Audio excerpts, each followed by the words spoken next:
जळगावातील पाचोरा मतदारसंघात पंचरंगी लढत पाहायला मिळते। मात्र या मतदारसंघात खरी लढत आहे ती शिवसेना आणि राष्ट्रवादी काँग्रेसमध्ये।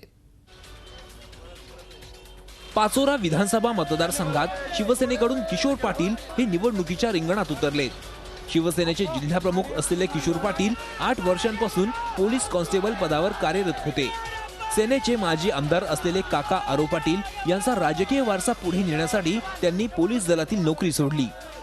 या विधानसभा मतदारसंघात शिवसेना, राष्ट्रवादी काँग्रेस, भाजप, काँग्रेस आणि मनसे अशी पंचरंगी लढत असली तरी सेनेच्या उमेदवाराची खरी लढाई राष्ट्रवादी काँग्रेसच्या उमेदवाराशी आहे।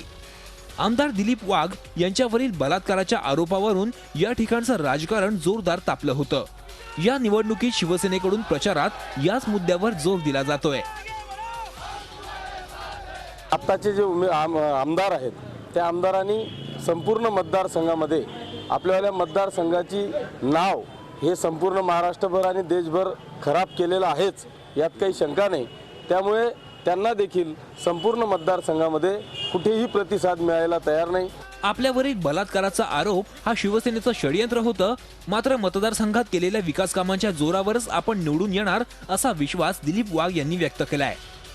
प्रामुख्याने रस्ते, सिंचन, मग गाव असेल, गरज असेल त्या ठिकाणी मग सभागृह असेल, रंगमंच असेल, शौचालय असतील, या मूलभूत ज्या गरजा आहेत त्या पूर्ण करण्याचा प्रयत्न केला।